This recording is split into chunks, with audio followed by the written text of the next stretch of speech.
Here we go, Steelers. Here we go. Here we go, Steelers. Here we go. Here we go, Steelers. Here we go.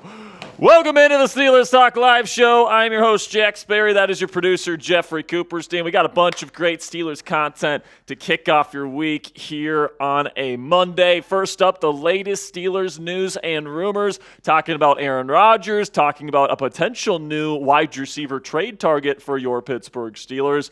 And then we also have, in our second segment today, an early look at the 2026 NFL QB draft class, the top 10 quarterbacks you should be keeping your eye on during the 2026 college football season. Coop, how are you doing this beautiful Monday? How was your weekend? Did you call your mother yesterday? Did you go? I did. Your mom actually lives in the area here, so how'd that all go? It was good. Went to go see her. We ate some barbecue. We watched the Stars game as a family. It was a good time.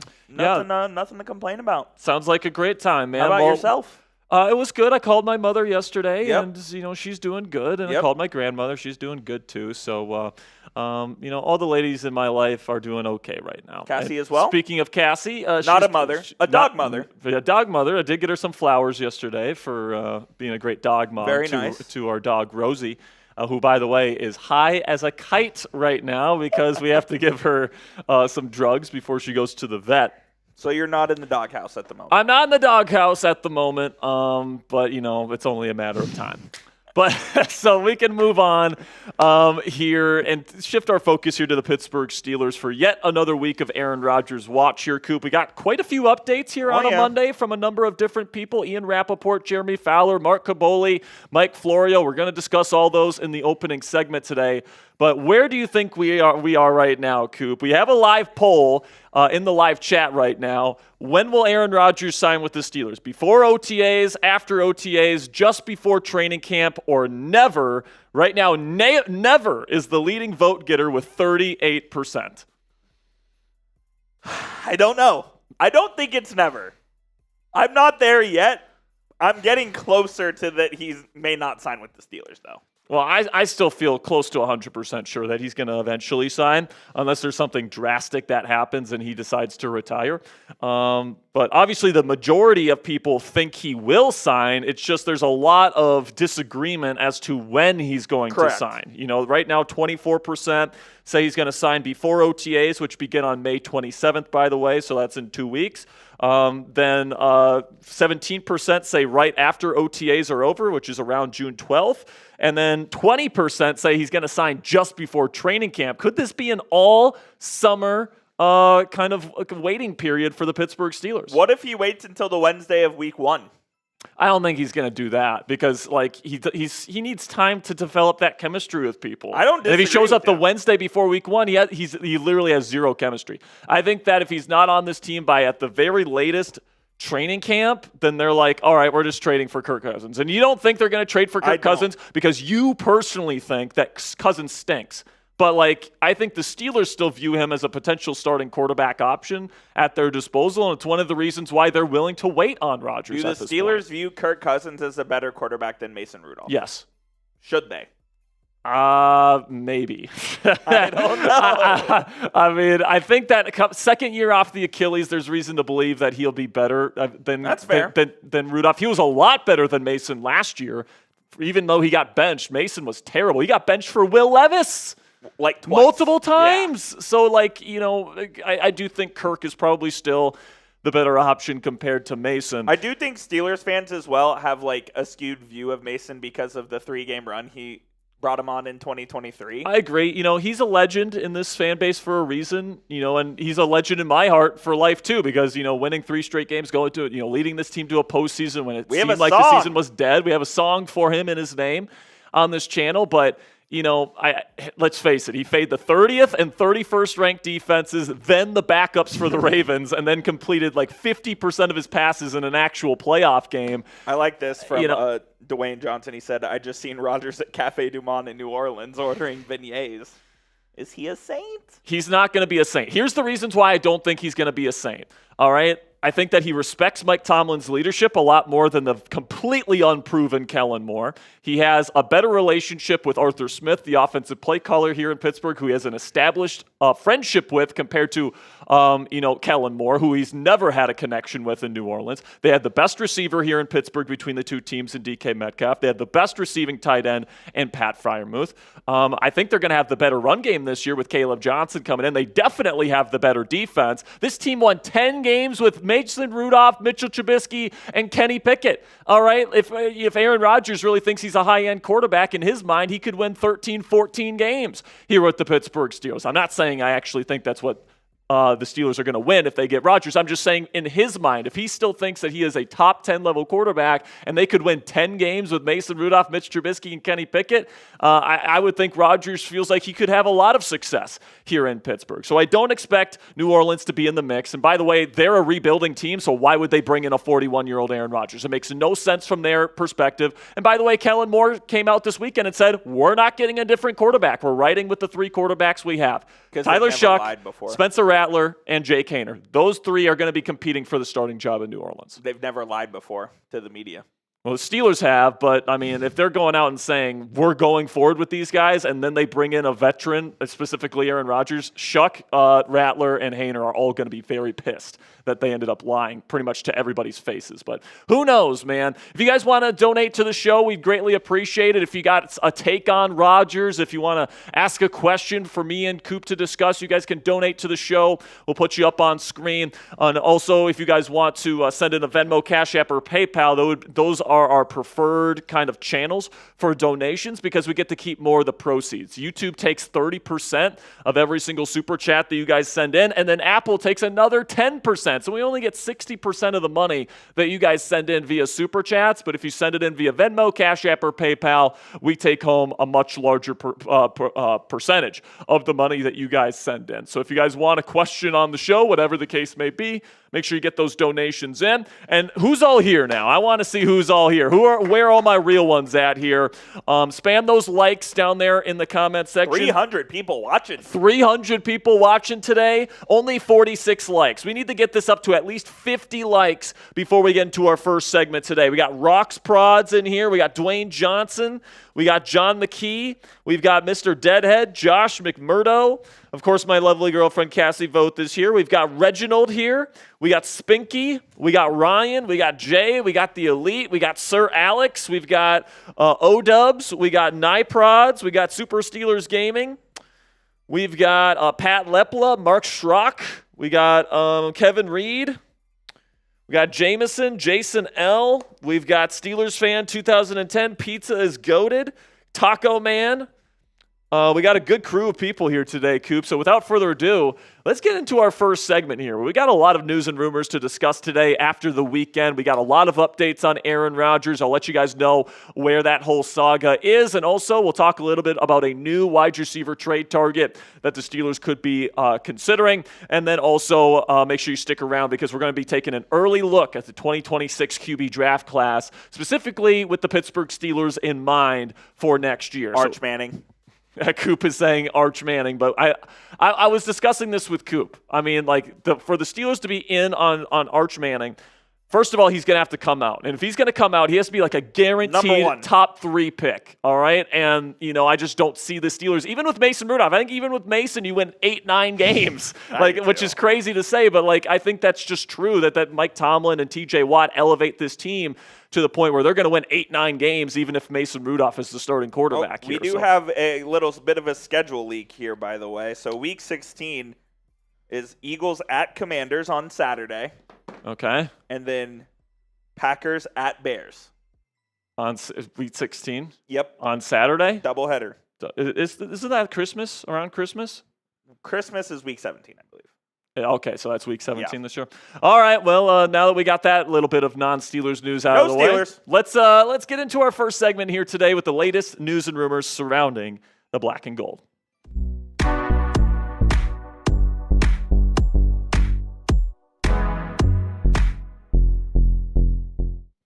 Welcome into Steelers Talk. I'm your host, Jack Sperry. We've got a couple of Steelers news and rumors to cover for you guys here on a Monday. First up, we're going to be talking about the latest when it comes to the Aaron Rodgers saga. Multiple reporters came out with reports today giving the latest on the Rodgers saga, and I'll give my take as to what it means for the future and when he could potentially sign with the black and gold. Then there's a report that Kansas City is quote-unquote likely to trade Hollywood Brown. I'll let you guys know if I believe this report and whether the Steelers should want him. And then we'll get into the final topic of the day, which is that the Steelers made another signing today after rookie minicamp over the weekend. So make sure you stick around to see who that player is. But before we get into the content today, what say you guys? Let me know down there in the comments section. Will Aaron Rodgers sign before OTAs begin for the Pittsburgh Steelers, which begin on May 27th, by the way? Give me a yes or a no to kick off today's show. And with that, let's get into the latest surrounding Rodgers. And I know we're tired of hearing about it, guys, but we did get some more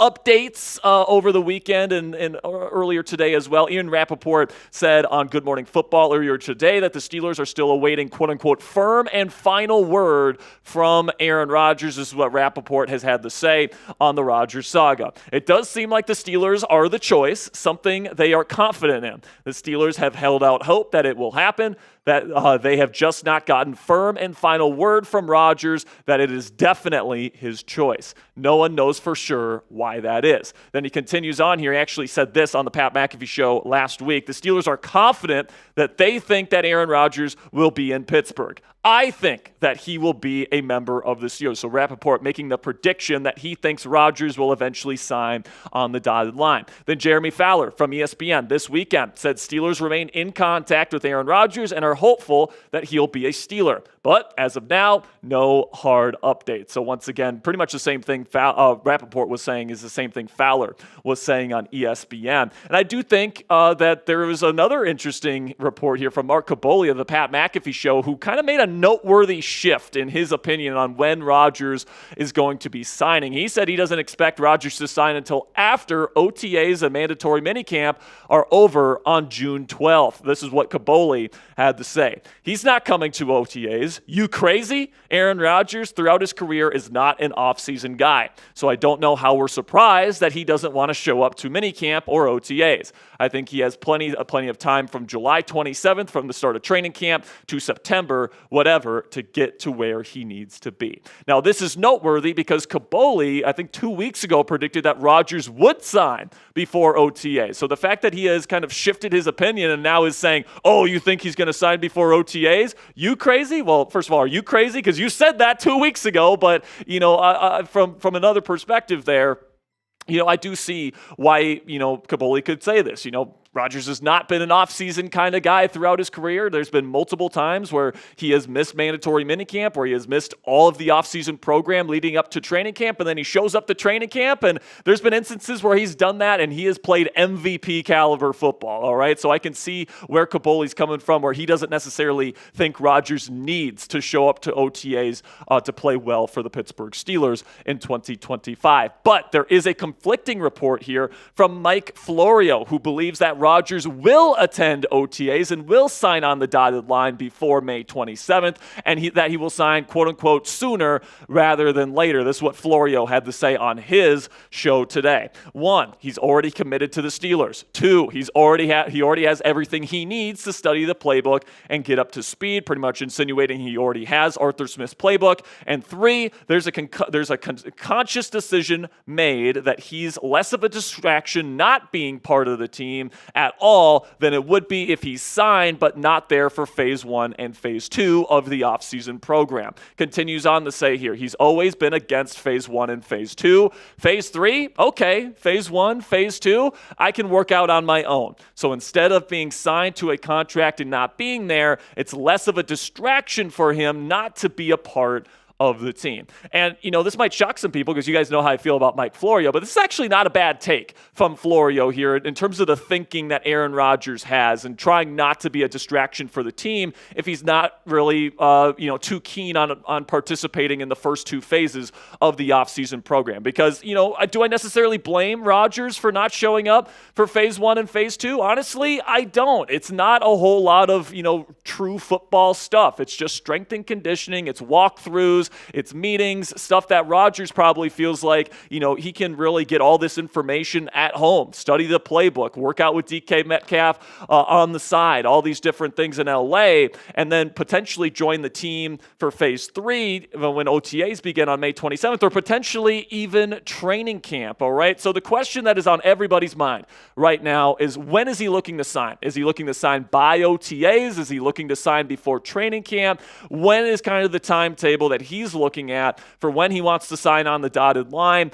And honestly, no one knows the answer to this question. And honestly, I could see it being either before or after OTAs. Maybe, I would like for him, obviously, to sign before OTAs so that he can take every possible football-like rep that he can possibly take against the Steelers defense and build chemistry with the rest of the Steelers offense. During OTAs, there's no pads on, but you are running plays, you are running scrimmage-like activities in O&D periods.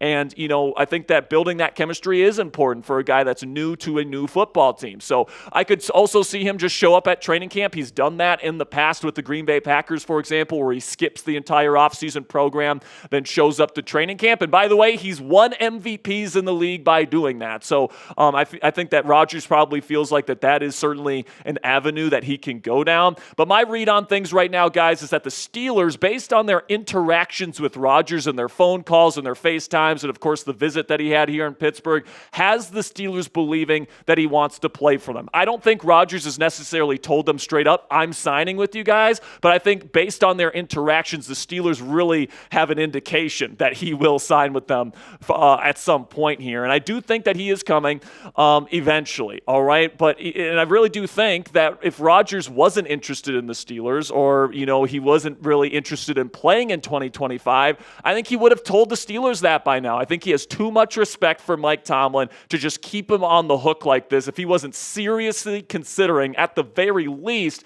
signing on the dotted line with the Pittsburgh Steelers. It is at the very least still in consideration for Rodgers, which is why he hasn't straight up just told the Steelers, go find someone else. I'm not going to play for you this year. And I really don't think he would string the Steelers along for this long if his plan was to eventually leave them out to dry. But predict it for me down there in the comments section. When does Aaron Rodgers sign? Type B for before OTAs, type A for after OTAs, or type N if you think he never signs with the Pittsburgh Steelers. This will be the pinned comment on today's show. YouTube's going to throw you an ad break here in just a couple of seconds, and when that happens, take advantage of that time. But let me know when you think Rodgers signs with the Pittsburgh Steelers.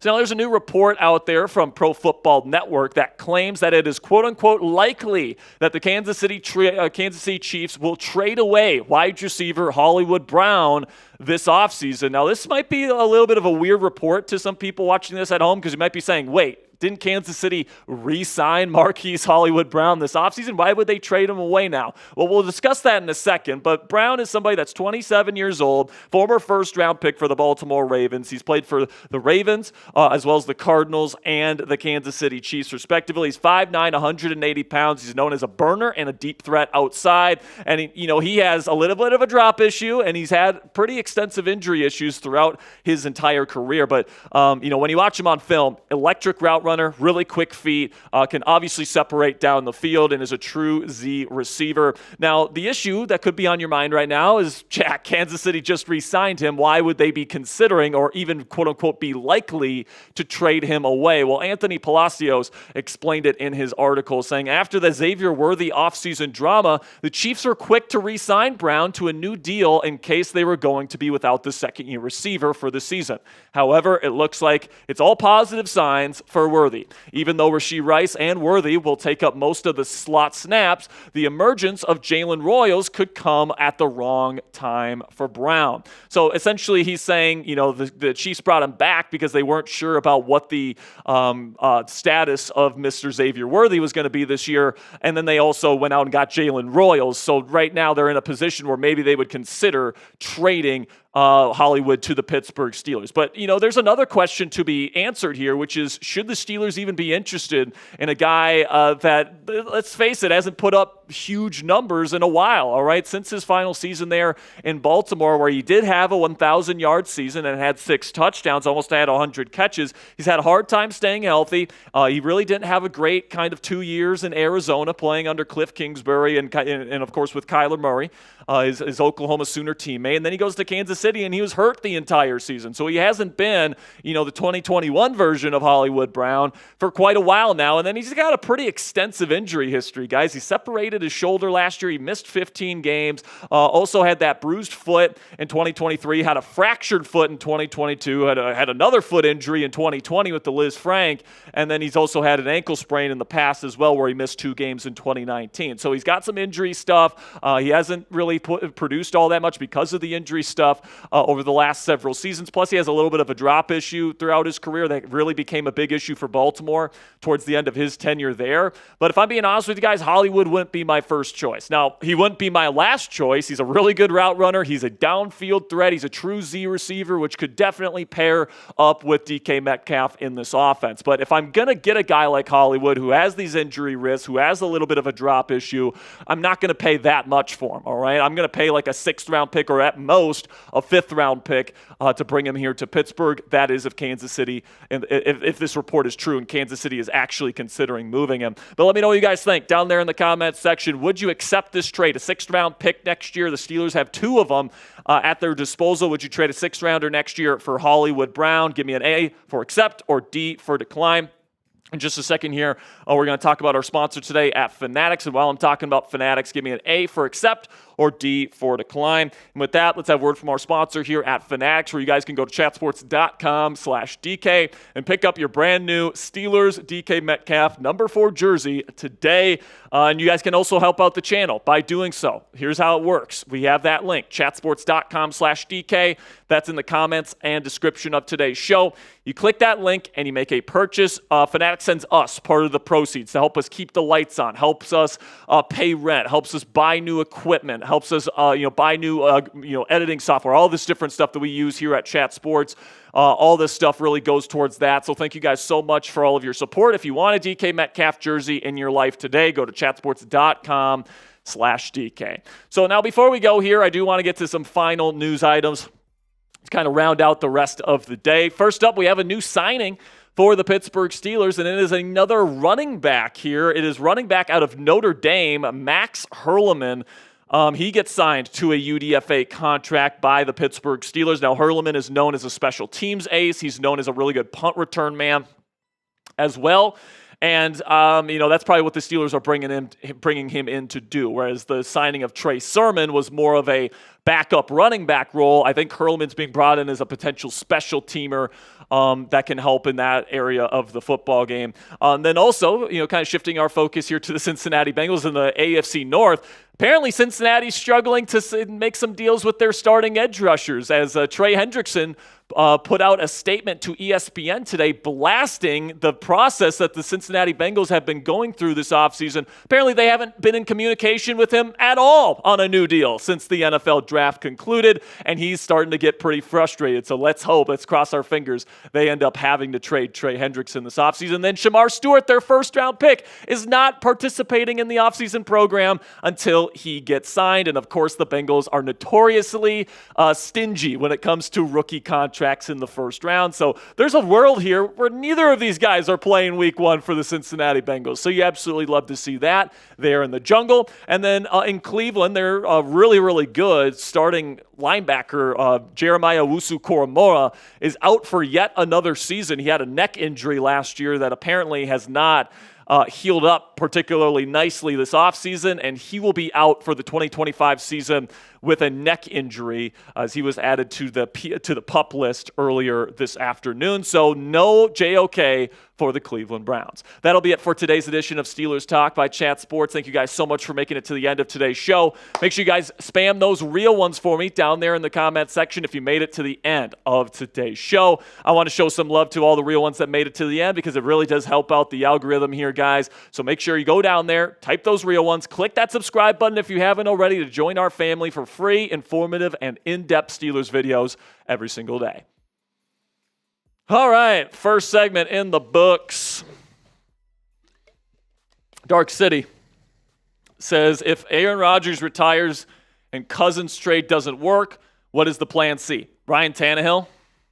Ugh. I'm not even joking. It might be Ryan Tannehill. He did visit the Vikings, right? He did visit the Vikings, so he is somewhat interested in playing. But he only wants to be on a roster if he's going to start, I think. Well, the Vikings he wouldn't start. I think that was before they made the Darnold move, wasn't it? Or the whoever they signed. Well, their plan has always been to go with McCarthy, and he's still decided to visit. So he's obviously okay being a backup of some sort. But obviously as well, like, if he's coming to Pittsburgh, he's expecting to be the starter. And if it gets to the point where we're getting close to training camp and Rodgers all of a sudden says, I'm retiring, and you got to find a quarterback that knows this offense and can operate this offense quickly, Ryan Tannehill is the guy that, he already knows the playbook. He already knows, a lot of the concepts and the verbiage that they're going to be using, because he had 33 touchdowns and I believe it was 8 interceptions one season in this offense. Do we think they're he in can Tennessee? Throw the ball more than 10 air yards? Yeah. Barely. I still think he can throw the ball, but, let's face it, his final few years in Tennessee were not great. Outside of Arthur Smith's offense, and he's taken a year off. So we see what that does to quarterbacks. Aaron Rodgers, Deshaun Watson. You take a year off of football as a quarterback, it's not exactly a good thing. And let's also keep it a buck. If we're talking about signing Ryan Tannehill, we're kind of screwed as it is. Yeah, exactly. We're screwed as it is if we're talking about Ryan Tannehill. So Dark City, I really do think that if they don't get Rodgers, they're going to be able to trade for Cousins. I don't think that Atlanta is going to be too stingy with that, or there's no real reason why I would think that a Cousins trade couldn't happen. But you never know what's going to happen. Excuse me. God, I've been sneezing a lot today. I don't know why. A lot of allergies today. Meximander, $5, says Metcalf and Hollywood Brown would be a good wide receiver duo. Also, they should sign Cousins, and then will be Howard should learn from him. So they have to trade for Cousins. They can't just sign him. But, I do think that's their backup plan. Coop might disagree because, I get why he thinks that they wouldn't get Cousins, because Cousins wasn't good to finish, the season last year. But Michael Penix took over for him. Yeah, Michael Penix, but he did some good things last year, and he was their first-round pick. He was. So it makes sense why, Cousins having the struggles he had in the middle of the season last year. I like Michael Penix. Why you like Michael's Penix there, Coop? Okay. But yeah, Howard, I think, is somebody that has some starter level tools that needs to be developed as well. But yeah, man, whether it's Rodgers or Cousins, I think Howard would be best suited to have a year to learn from either one of those longtime veterans. And also Mason Rudolph, who I think would be an excellent mentor to Will Howard. If we have to start Will Howard in the first 4 weeks of the season, doom.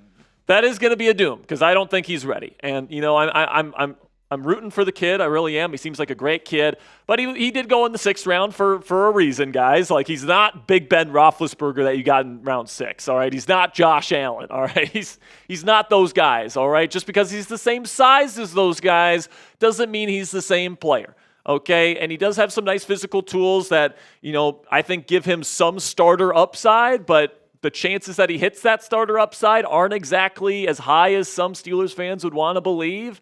Even though I am rooting for him. But, when you talk about Metcalf and Hollywood Brown, the only issue that I have with Hollywood is he doesn't run block.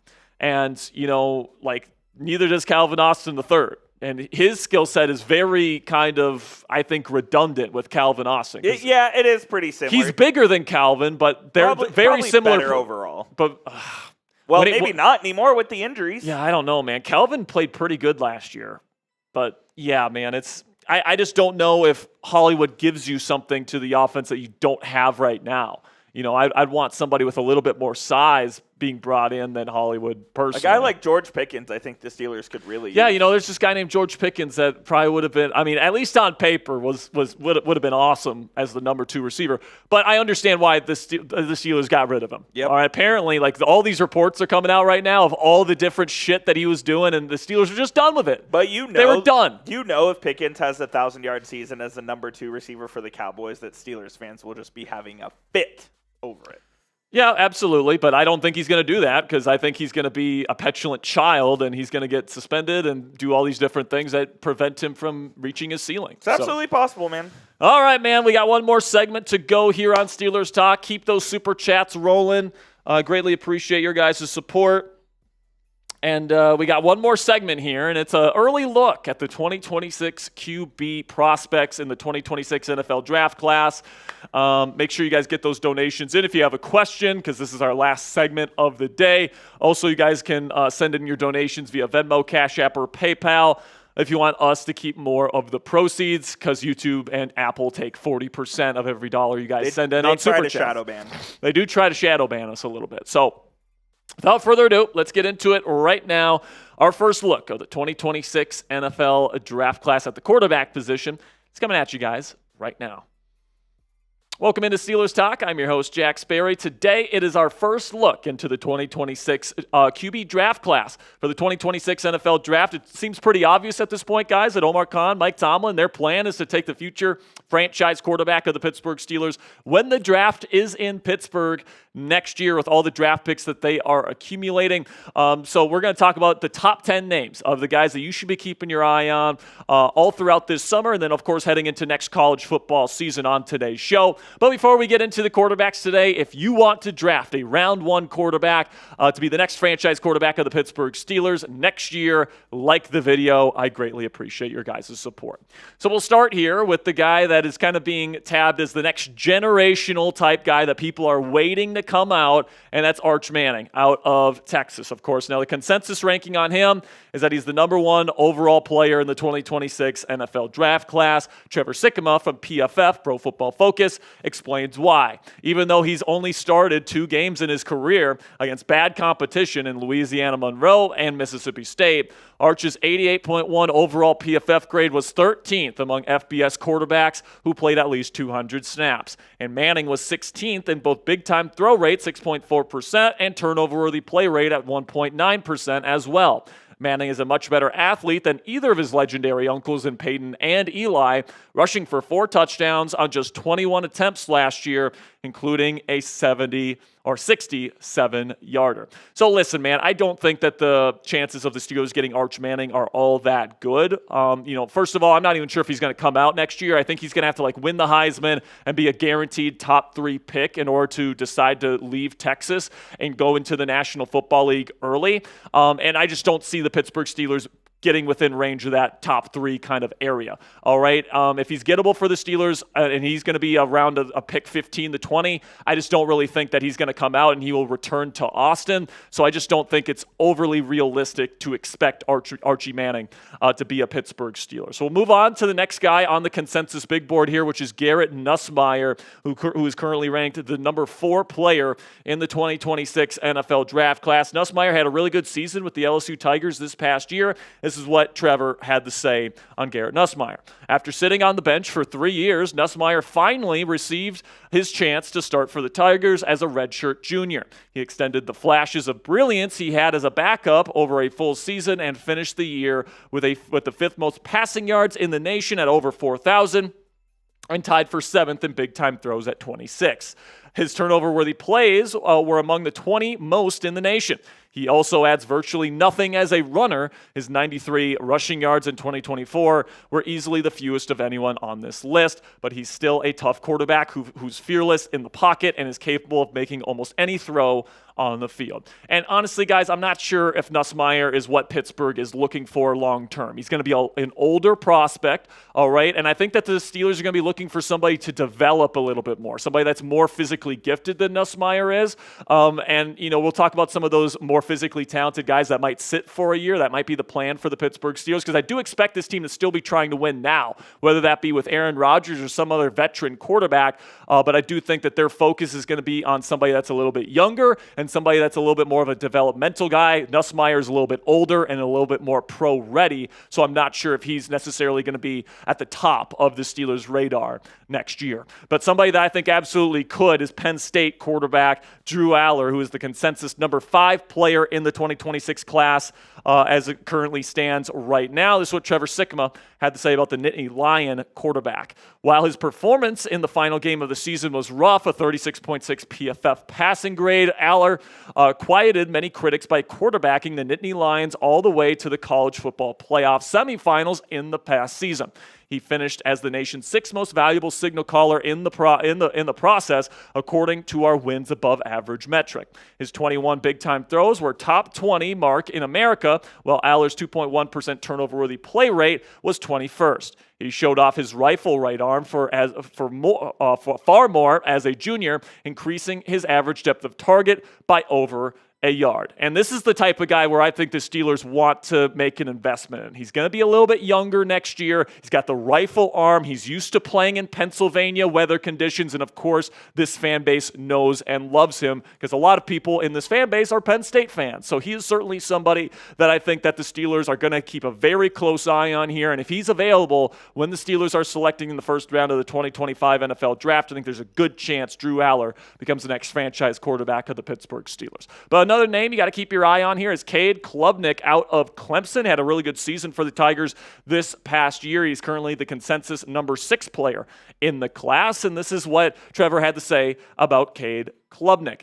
There might not have been a more improved quarterback in college football than Klubnik this past season. After placing 102nd among FBS signal callers in 2023 with a 63.9 PFF passing grade, he was 5th in 2024 with an 87.7 mark. Only Cam Ward and Shedeur Sanders threw more touchdowns than the junior at 36, and those two were regarded as the 2 of the best quarterbacks in the 2025 NFL Draft. Klubnik was also 5th among all quarterbacks in America with 28 big-time throws, okay? And Klubnik is somebody to definitely keep your eye on here as he's looking to take yet another step with the Clemson Tigers next year. But personally, I think that the Pittsburgh Steelers would probably still prefer a guy like Drew Aller, somebody with a rifle arm. Klubnik doesn't have a bad arm or anything like that, but he is a little bit limited physically, in my opinion, even though he's perfectly fine in the physical categories. He was a very highly recruited player. But I do think that Aller, if they had the choice between Aller and Klubnik, at least right now, I think they probably would consider Aller over the Clemson Tiger. Then we'll finish out with somebody here where I think that this guy, Lenoris Sellers out of South Carolina, he is Mike Tomlin's cup of tea. All right, and right now he is the consensus number 7 player in the country. And you guys can see here that this year's class, this upcoming class in 2026, a hell of a lot better than it was in 2025 because you got 5 guys ranked in the top 7 in the class at the quarterback position. So this is what Bucky Brooks from NFL Network had to say about Lenoris Sellers. The dynamic dual-threat playmaker fits the NFL's new prototype for the position as an athletic quarterback with A-plus arm strength, arm talent, and athleticism. Sellers' rugged game forces opponents to deal with a relatively big power runner who flashes big play potential as a downfield passer. As more NFL teams embrace and showcase big-bodied quarterbacks with dual-threat potential, Sellers' ability to move the chains as a runner and thrower could make him the hottest commodity in scouting circles by the end of the 2026 season. And honestly, I think there's a pretty decent chance here, guys, with Archie Manning, maybe not coming out next year, that Sellers could be the first overall pick. Another year to develop and another offseason to develop there in South Carolina. I think that Sellers has a chance to really explode during the college football season, maybe even win a Heisman Trophy with his physical skill set. He has some seriously elite reps on tape from last year, guys. Like seriously, with both his legs and his arm. He's got some nice pocket presence. He can make some tough throws. He'll hang in the pocket.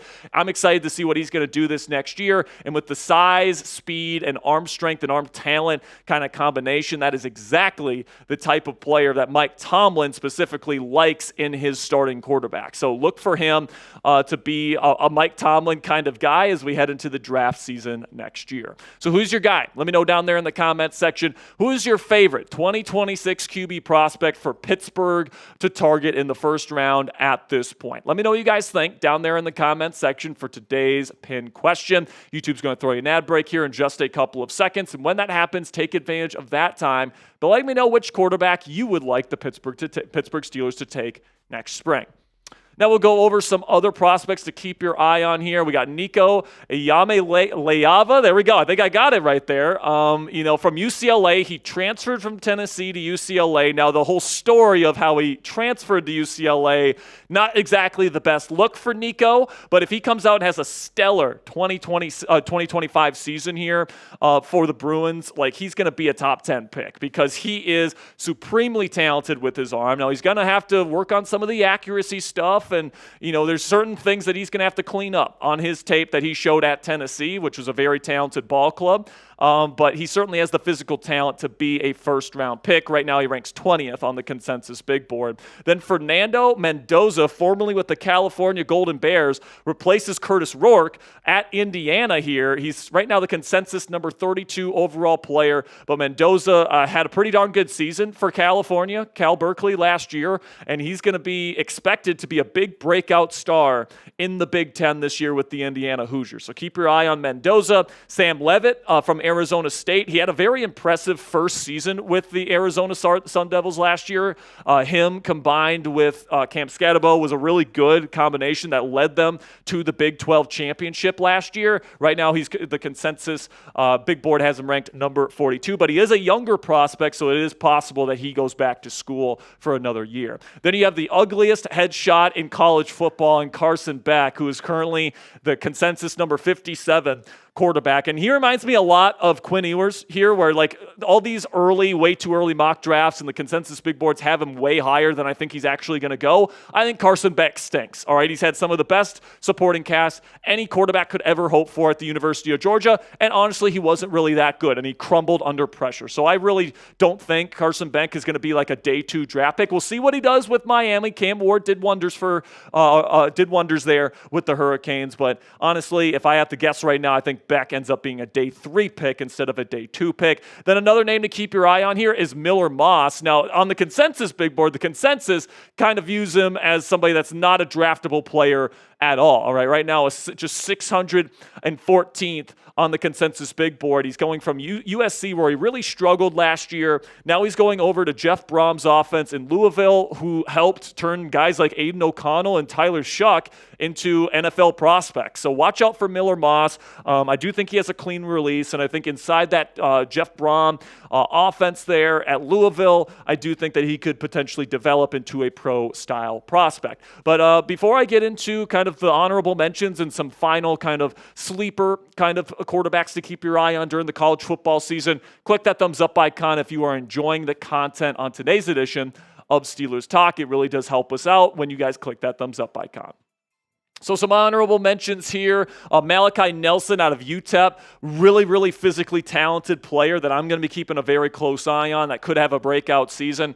Rocco Becht out of Iowa State had some really good moments last year for the Cyclones. Right now, the consensus big board has him at 124th overall, which is, if you're wondering, a 4th-round pick. Eli Holstein from Pitt showed some really good kind of NFL quality tape last year with the Panthers, but kind of got worse as the season went on, if I'm being completely honest with you guys. But he's somebody that's a former Alabama prospect that, if he has a really strong season this year, could move up draft boards. Dante Moore out of Oregon. Taylon Green out of Arkansas, right now ranked 703rd on the consensus big board, but he's got some seriously high-end physical traits that I think is going to lend credence to a team taking him a lot earlier than the 703rd pick. And then Diego Pavia, he upset Alabama last year. He's got kind of like a Baker Mayfield kind of vibe to him.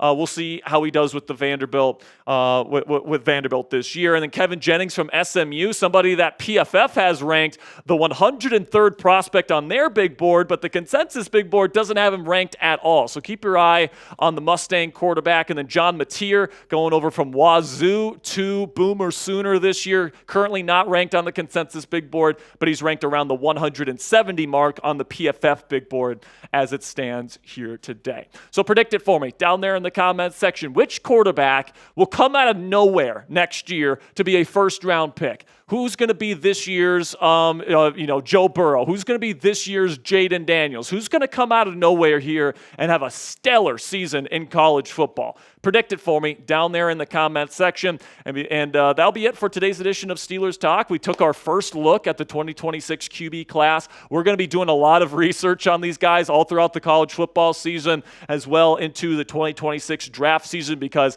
let's face it, guys, the Steelers are probably taking one of the people that we talked about on today's show in the first round of the 2026 NFL draft. So we're going to have extensive coverage on that on this channel for free for you guys. So make sure you click that subscribe button if you haven't already. Until next time, guys, here we go, Steelers. All right, Mr. Coop. We are done with our segments of the day. Now, Chris says, guys, will Isaiah Bond ever be a free agent option for us? Probably not. He's dealing with some very serious legal issues right now. You can Google it. You can Google what he's going through right now, but it's very serious, and I don't think – if they just got rid of George Pickens for pretty much showing up to work late, they ain't signing They're not signing Isaiah Bond for what he's being accused of doing, all right? They're just not. So, no, they will not bring in Isaiah Bond. Plus, I think his skill set is kind of redundant with Calvin Austin III.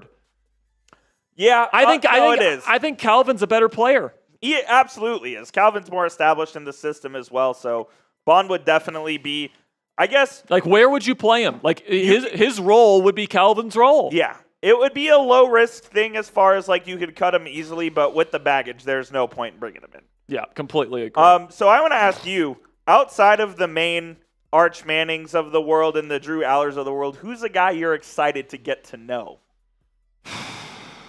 I think mine is Lenoris Sellers. I've watched a little bit of him according to the consensus, Sellers is right there with Aller and all the big names. Yeah, that's true. So, if are we taking out? If we're going to say Sellers, I might as well say Aller too. Fair enough. But, I feel like a lot of people know who Aller is because his name has been in the conversation for a while. I don't know if as many people know about Lenoris Sellers because people watch Penn State games a lot more than they watch South Carolina games. Yeah. You know what I'm saying? That's very true. But, heading into the year, there's going to be a lot of people watching South Carolina football. There's going to be a lot of intrigue around Sellers. And he's got a real chance to be the number one overall pick next year with the way that he can sling that thing and he can run that thing too, man. He is a special prospect in that regard. And if he can put together, some more mental processing, some more consistent accuracy, all these different things, he's got a chance to be the number one pick in the NFL draft. Now, what about the other guy that's playing at Acrisure, Eli Holstein? Yeah, Holstein's interesting, man, because he throws with some pretty good anticipation. That's something that I think really translates to the next level. And, he plays with pretty clean footwork. And, if you're looking for that type of quarterback, I think Nussmeier is probably your guy because Nussmeier has got NFL-ready footwork. He's got great mental processing, throws with phenomenal anticipation. NFL dad. What's that? NFL dad. NFL dad. His dad is. Yeah, absolutely. His dad is an NFL coach, I believe, right? Or is he a personnel? He was a longtime offensive coordinator of the Cowboys. I think he's. So he's still a coordinator. Or is he just an assistant? I want to say he's a QB coach now. Oh no, he's the Saints offensive coordinator. Yeah. That's where I know. Yeah, he's the Saints offensive coordinator. It honestly doesn't surprise me they got Tyler Shuck because Shuck he's got some similarities. Yeah. He's more athletic than Garrett is. But we got some more super chats to get to here. Excuse me. You all right, man? Yeah, I'm good. You had your daily dose of Mountain Dew and vitamin water. Yep, I did. I probably need to get some actual water in my system, though. To be completely honest with you, it's a lot of sugar and carbonation there. A lot of caffeine. But Chris comes in with a 5. And by the way, we'll stay live as long as the Super Chats keep flowing here. Until about 5:15. Until about 5:30. But because Coop's got a Maverick stream he's got to do tonight for the NBA Lottery. NBA Lottery, yes, indeed. So you can go hang out with Coop on Mavs Live tonight if you want. Oh, yeah. Come through. There'll be a lot of Nico bashing on that show. There probably will be. Yeah, and then Chris, $5 says, guys, if we can't find a wide receiver and we plan to run the ball more, then we should add 2 tight end sets. Well, I mean, they already ran a lot of. They ran a lot of 2 tight end sets last year. Is there a quality tight end we could add to make this offense go? Well, they don't want one. They got Darnell Washington, who they like. So, no, they're not going to even consider adding another And tight they end. have Connor there as well that they can use in those kind of sets, even though he kind of stinks. And, they got Parham, who they brought in, too, that they like. And Michael Pruitt is still out there. He's like Arthur Smith's, He's his guy, man. He's his guy. So if they need a tight end, they'll probably go out and get Michael Pruitt. $5 from my man Justin Yankuski says the real question is, who will Mel Kiper most likely cry over not being taken first round? It feels like Nussmeier is this guy. Maybe. But he's such like a physical tools guy. Yeah, that's true. I feel like he's going to love Sellers, but he's going to go early, I think. Yeah. I don't know, man. Listen, I think there will be someone. I think the Shedeur Sanders thing was actually a pretty rare occurrence for him. It was weird how much he was twerking for him. I mean, it was sad. It was honestly, it literally was. It was honestly pathetic how much he was crying about it on live television. And he's never done that before for a player, where he's like consistently like bashed the teams for not taking him. And it's like, dude, like they obviously know something that you don't. Apparently this guy, like he got stuff from teams to come prepared to their meetings with and just didn't do his homework and just didn't do it. Like he was so good that he could afford to not, take the process seriously. And he didn't. He disrespected the process, and you saw the result. I think that Albert Breer said it best, Coop. He wasn't a good enough quarterback to go in round one. In my opinion, that's true. All right, but I still had a day 2 grade on him. He should have gone on day 2. Yep. But the reason why he didn't go on day 2 was because of all the other shit. Yep. The entitlement, the going into meetings and not being prepared, all this different stuff that teams obviously took issue with, and obviously some teams, including the Steelers, pretty much took him off their boards entirely. But remember, Mike Tomlin said, we love Shedeur Sanders. I mean, Mike Tomlin and Omar Khan are so good at manipulating the media and the fan base. I remember so many people in my replies, but Jack, Mike Tomlin said that the meeting went well. But Jack, Shedeur Sanders said it was a 10 out of 10. But Jack, Ian Rapoport said that it went well. But Jack, Peter Schrager said it went well. Well, what do you think the Steelers want people to think? They wanted people to think that they wanted because they wanted somebody else to take him. Because they wanted Derek Harmon, and they didn't want anyone to take him. That is why. And then what was the report? I think it was Fittipaldo from the Post-Gazette said that if it was Will Howard or Shedeur Sanders in round 6, they would have taken Howard. No way. They would have taken Howard over Shedeur. There's no way in hell that meeting with Shedeur Sanders went well. There's no way. No, absolutely not. And have you been taking some victory laps? I mean, listen, man, I've been taking a giant victory lap ever since I took this job, all right? Was right on Russell Wilson, was right on Kenny Pickett, was right on Justin Fields, was right that the Steelers would pursue Aaron Rodgers, all right? So that's why you guys click that subscribe button, because I tell you what's going to happen before it happens, all right? Jury's out on Fields, man. We'll see what happens in New York. Well, I told you what the Steelers were going to do with him. You did. I know this team like the back of my hand, man. I spend literally It is his life. I literally spend every waking hour thinking about this football team. You would think that I would know what I'm talking about. And then when you wake up in the middle of the night, I wonder what Aaron's doing right now. I wonder if they're going to re-sign Russell Wilson. $5 from Justin says, also Aaron Rodgers won't show until after preseason and pull a Favre. So at this point, it's not a Favre, because Favre retired and then came out of retirement late in the offseason. This is true. Right now, what Rodgers is doing is he has not announced retirement. He's just waiting for something. Now, my prediction is he either signs before OTAs, like right before OTAs, so that he can participate in those, or he's going to sign just after OTAs so that he can sign his contract, get his locker ready, do all that stuff after all the offseason hoopla and bullshit is over, and then he's ready to go by training camp. I don't think he's going to wait past training camp, and I don't think the Steelers are going to wait past that point. All right, even Mike Tomlin himself has said that I think the quote was, the line of demarcation would be the start of training camp. So the idea that the Steelers are going to continue to just ride with Mason Rudolph and Will Howard and Skylar Thompson and no other fourth quarterback heading into camp, it's not going to happen. No. All right? Like, Rodgers needs to be signed by training camp at the very latest. By the way, before we sign off, it sounds like the Steelers will be making an announcement tomorrow on the Ireland game. It's okay. So we will know the Ireland game tomorrow.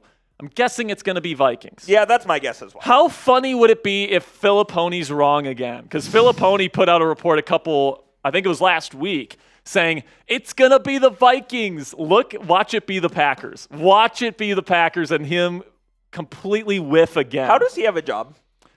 Because he gets ratings. Because people hate watch him? Yeah, people hate watch him. That's literally what it is. He gets a lot of engagement on his social media because people are literally hate posting him. I don't get it, man. I hate the guy. I don't get it. Reports. He is the king of the reports. Sources, which means he doesn't have sources. It means he just wants to put it out there. All right. Excuse me. 433 people watching live right now. Over 200 likes. You guys have been real ones. Thank you guys so much for stopping by this evening. We will be live again on Wednesday, all right? We will be? Schedule release on Wednesday, so we'll go live for that. Somebody will be, because I'll have watch party. What time? 8:30. Doesn't it come out on like 4? 7. Oh, it comes out late? I didn't realize it came out late. Well, we'll figure it out. I think we're going to go live on Thursday. But that's still to be determined because I didn't realize Coop had a watch party. So we'll figure it out. We'll let you guys know what we're doing. I'd like to be live on Wednesday for the schedule release and see what we got to work with. Tomorrow, it sounds like we're going to get an announcement on the Ireland game. So we'll probably cover that and then any other updates we get on the Pittsburgh Steelers. So appreciate all of your guys' support. We'll see you guys tomorrow. And until then, here we go, Steelers. Adios.